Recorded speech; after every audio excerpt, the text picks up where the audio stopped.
પૂર્વ વિપક્ષી નેતા કાસમ સમા દ્વારા જણાવવામાં આવ્યું કે રિસર્ફેસિંગના કામોમાં 18 રસ્તા ભુજના ધારાસભ્યની ભલામણમાં લેવામાં આવ્યા હતા।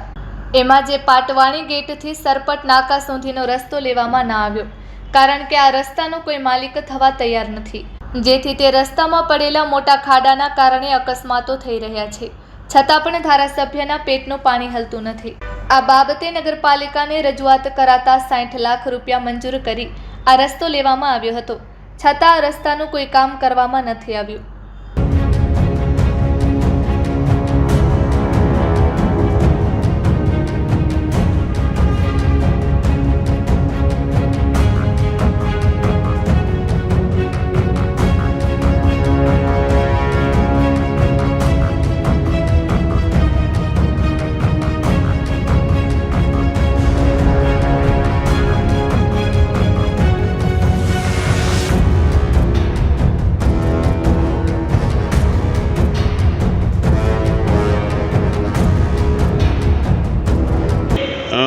પૂર્વ વિપક્ષી નેતા કાસમ સમા મારું નામ છે।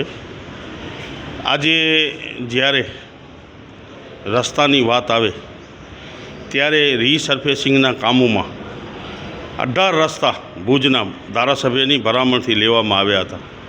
એમાં પણ જે પાટવાડી ગેટથી મુસ્લિમ સ્કૂલ અને આપણે પોલીસ પરેડ ગ્રાઉન્ડ સુધી સરપટ નાકા સુધી આ રસ્તો લેવામાં ન આવ્યું, કારણ કે આ રસ્તો કોઈ ધણી થવા તૈયાર નથી, માલિક થવા તૈયાર નથી। એના કારણે આ રસ્તો વારંવાર રહી જાય છે। જે અત્યારે તમે જોઈ શકો છો, આટલા મોટા ખાડા, કેટલા બધા અકસ્માતો થઈ રહ્યા છે, છતાં આ ભુજના ધારાસભ્યનું પેટનું પાણી પણ નથી હાલતું કે આ રસ્તો શા માટે લેવામાં નથી આવ્યું।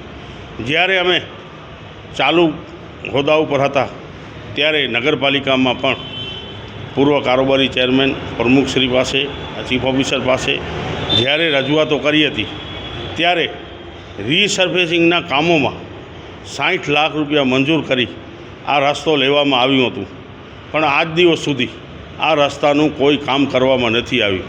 આ ખરેખર એક દુઃખ બાબત છે કે આ વિસ્તાર જે છે એ લઘુમતી અને પછાત વિસ્તાર હોય, એના કારણે ભેદભાવભરી નીતિ રાખી આ રસ્તો લેવામાં નથી આવ્યો, અમને એવું લાગી રહ્યું છે।